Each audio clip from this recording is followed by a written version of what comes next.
Que essa mensagem possa transformar a sua vida. Que Deus lhe abençoe sempre. E jamais perca a fé em Deus, que o milagre irá acontecer. A nossa vida é sempre essa equação daquilo que a gente é com aquilo que a gente gostaria de ser. Também um pouquinho do que a gente já foi. Não é possível a gente conjugar o momento presente sem a junção de tudo isso. E a conjugação do futuro, esse tempo que a gente nem sabe se vai ter, depende da articulação sábia do passado que nós tivemos com o presente que hoje a gente tem. É essa articulação que faz com que a gente tenha condições de dar passos, de caminhar, acreditando sempre que a mão de Deus nos sustenta, mas acreditando do jeito certo.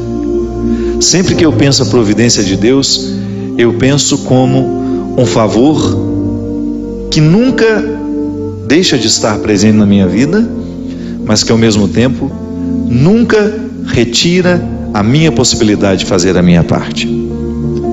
Porque humanamente, minha gente, nós já aprendemos, até a psicologia e a pedagogia nos ensinam que o bom educador nunca dá ao seu discípulo a lição pronta. Seria um crime contra o discípulo oferecer a ele a lição pronta. O mestre dá a certeza de sua presença para retirar alguma dúvida, para poder ajudar a dissolver aquilo que está atrapalhando e prejudicando o aprendizado, mas em alguns momentos o discípulo terá de conviver com a sua solidão. O mestre se cala e se recusa a dar a resposta que nós tanto buscamos. Não é assim na vida? Há respostas que Deus só pode nos responder através do silêncio dele. Isso é mão de Deus também nos sustentando. Que às vezes a gente tem a ilusão, e isso é fruto de uma visão ingênua. Infelizmente, o discurso religioso ao longo da nossa vida pode nos colocar visões ingênuas de que Deus vai fazer tudo por nós, de que Deus faz isso, que Deus faz aquilo. Tá certo? Nós temos o direito de acreditar na proteção divina, mas nós não estamos desobrigados de fazer a nossa parte, porque é uma questão de sabedoria, de maturidade. O pai faz isso com o filho, a mãe faz isso com o filho. O amor não pode nos fazer pensar, o amor que a gente sabe que Deus tem por nós, não pode nos fazer pensar de que Ele fará tudo. Gosto muito dessa expressão. Nós só temos o direito de esperar pelo impossível depois que a gente fez tudo o que nos foi possível. Então Deus nos protege? Sim. Mas Ele também pede que eu faça a minha parte nessa proteção. Eu rezo a Deus pela minha vida, peço para que Ele me dê saúde, mas preciso fazer a minha parte para que essa saúde seja uma realidade na minha vida, não é? O cuidado que eu tenho comigo é uma expressão dessa minha parte, do milagre que eu preciso realizar diariamente. Então, às vezes eu identifico a mão de Deus estando presente na minha história, mas não me segurando como eu acho que segura. Sim, alguns desamparos são importantes demais no nosso processo humano. Seria muito interessante se a gente aprendesse isso desde o berço, mas infelizmente não. Então nunca é tarde para a gente aprender. A desproteção que às vezes nós sentimos na vida também é a mão de Deus, porque aquele que ama desprotege, para que você fique exposto àquilo que você precisa viver e experimentar, sozinho. A presença dele sempre nos olhando, sempre nos orientando, porque isso é muito interessante. Quanto mais a gente cresce, quanto mais a gente amadurece na nossa experiência com Deus, maior é a capacidade que a gente tem de ouvir e compreender a voz dele na nossa história. Então Deus me protege assim, mesmo quando Ele está distante, sabe? Não é que Ele fica distante, é que nós nos sentimos por causa das situações da vida.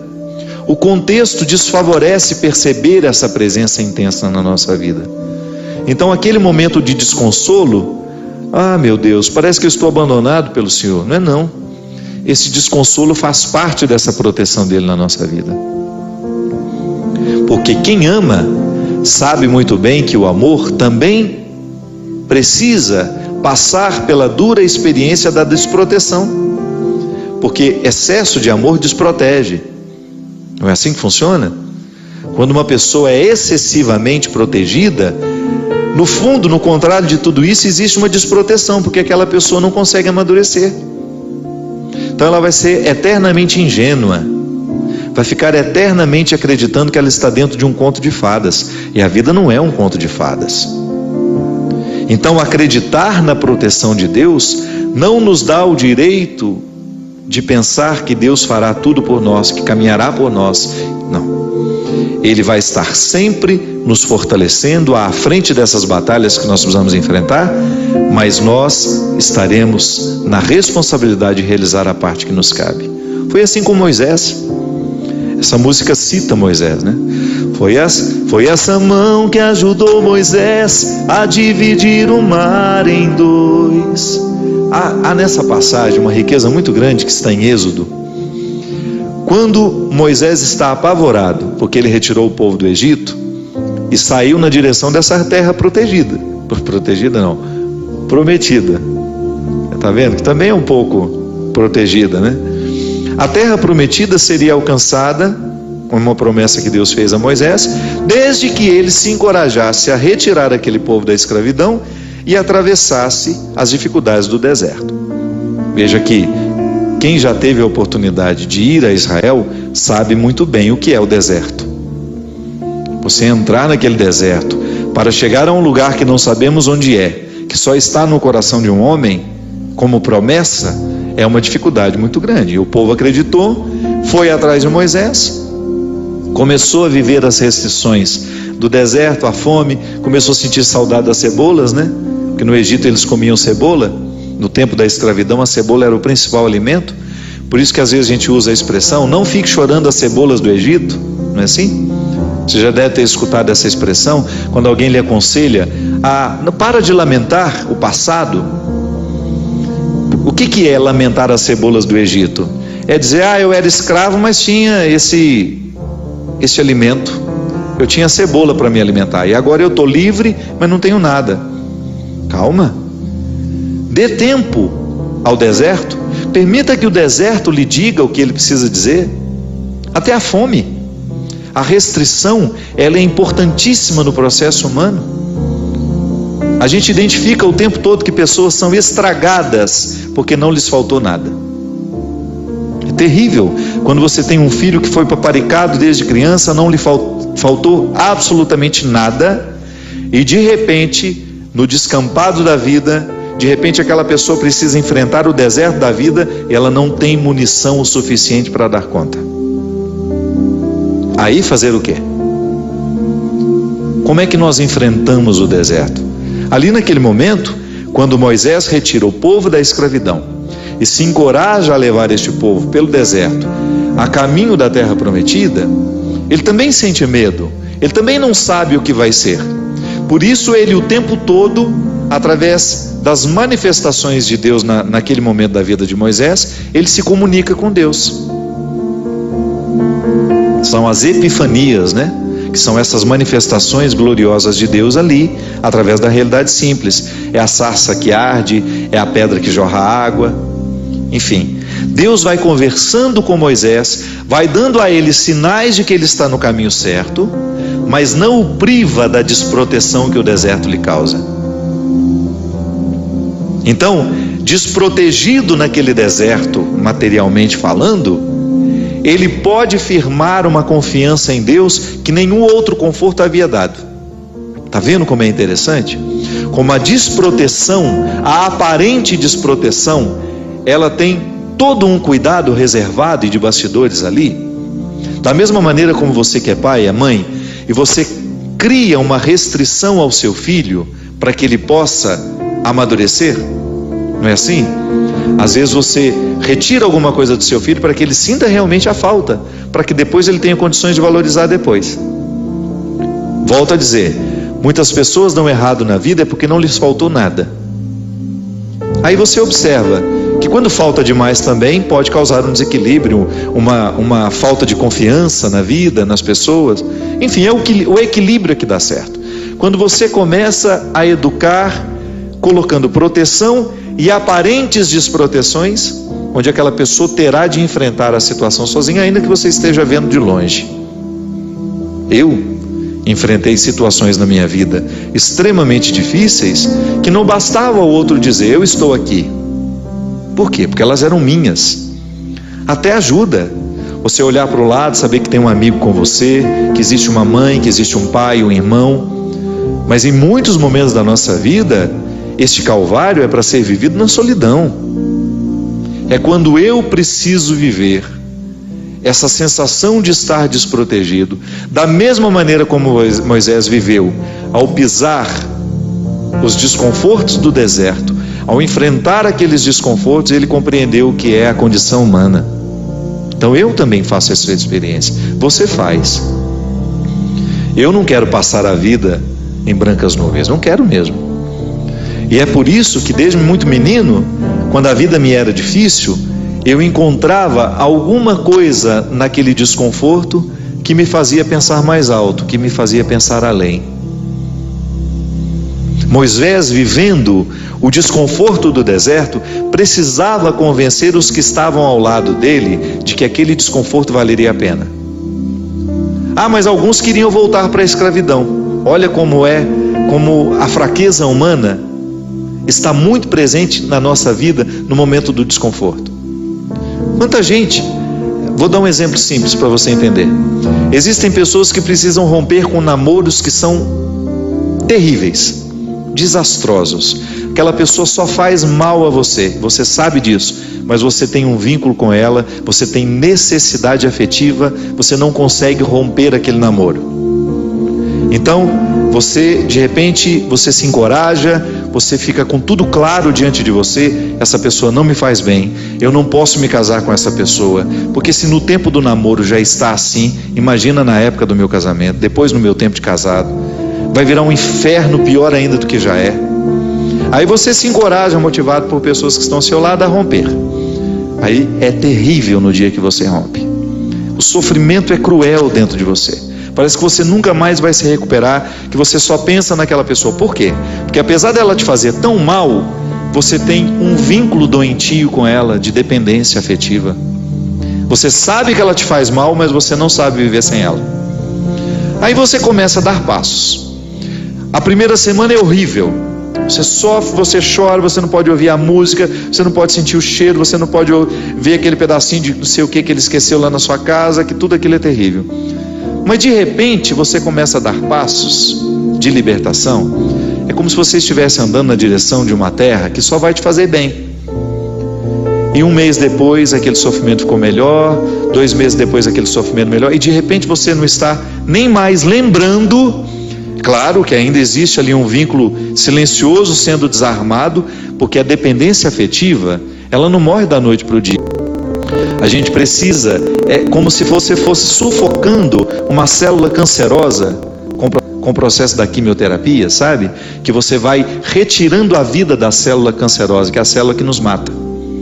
Aí digamos que 3 meses depois, você encontra de novo com aquela pessoa e você tem aquela famosa recaída.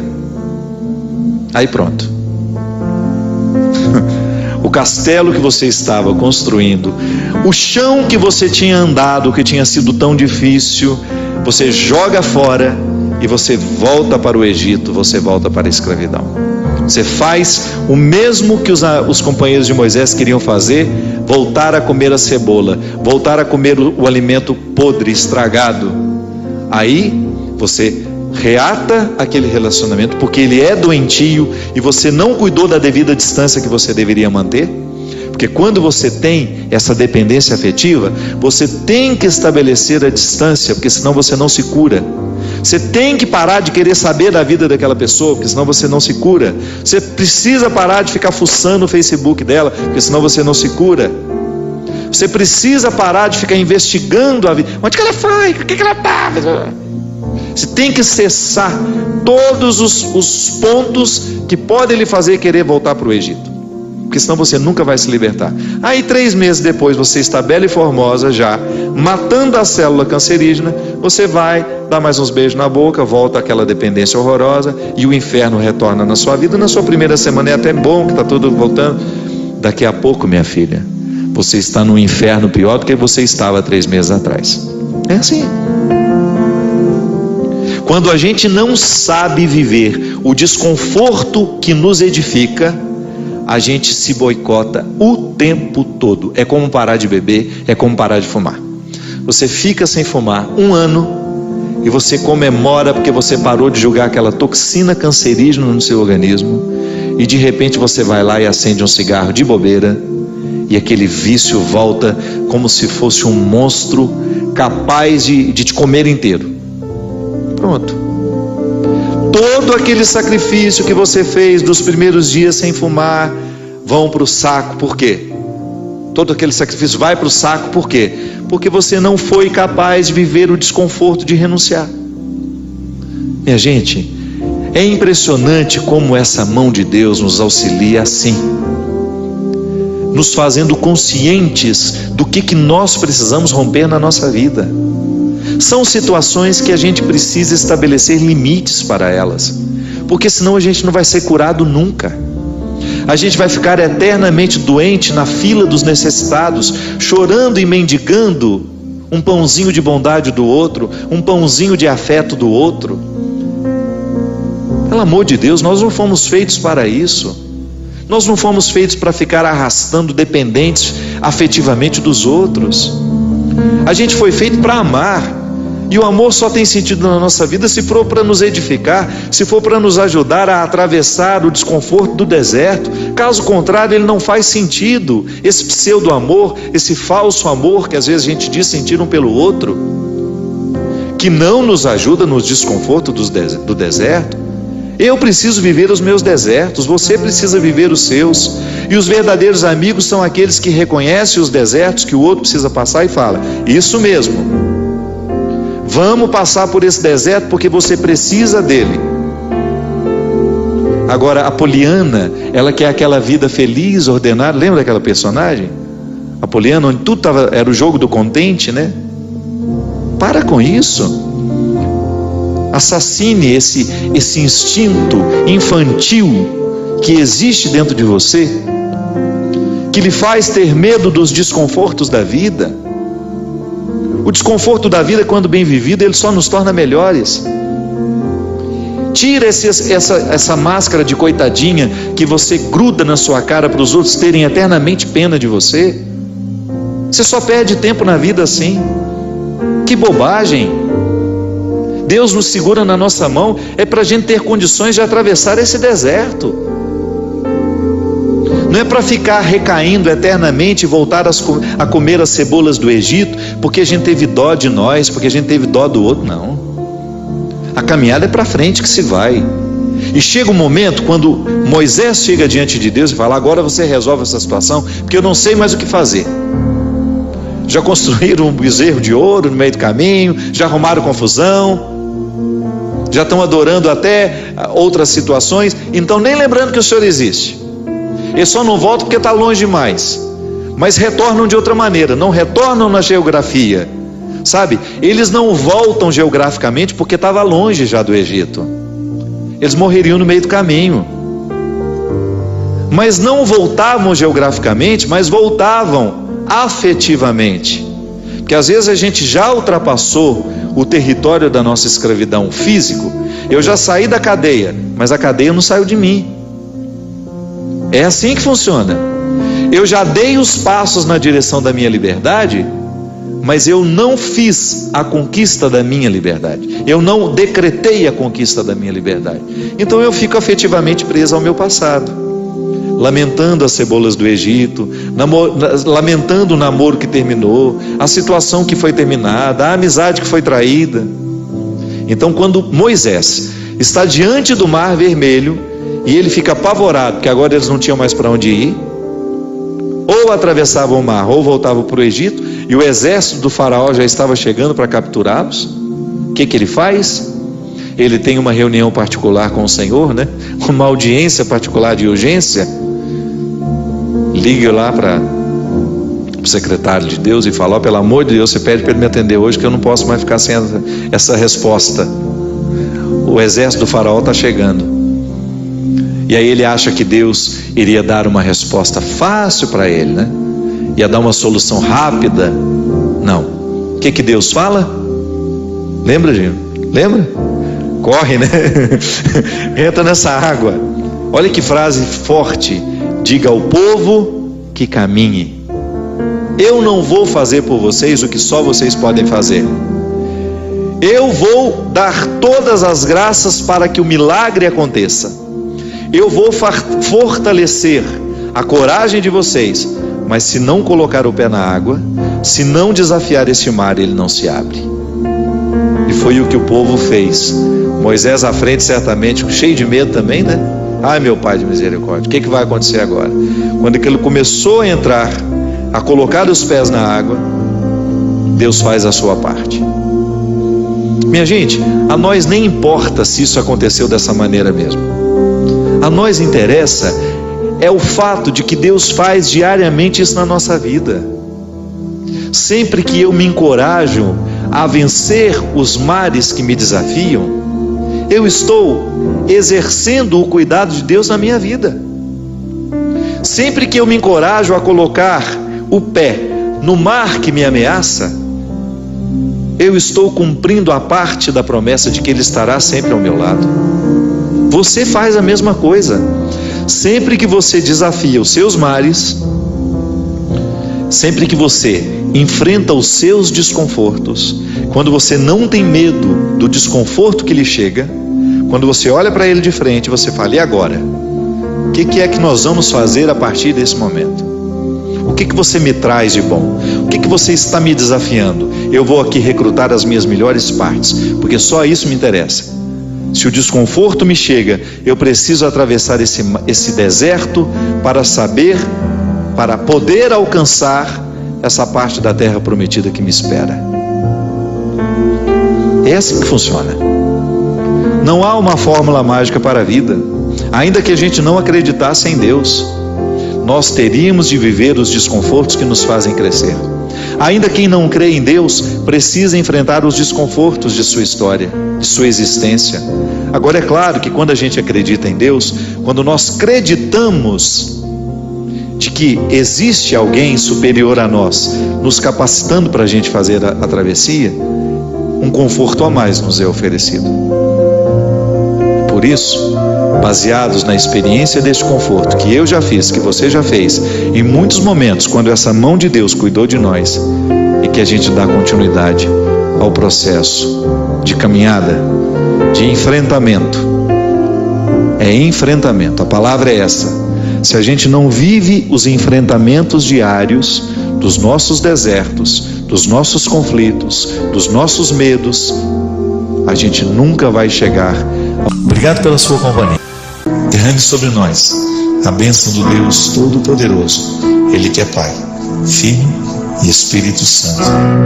Amém. Que Jesus ilumine o seu dia. Inscreva-se, curta, comente e compartilhe para que essa mensagem possa ir mais longe e chegar ao coração de mais pessoas. Amém.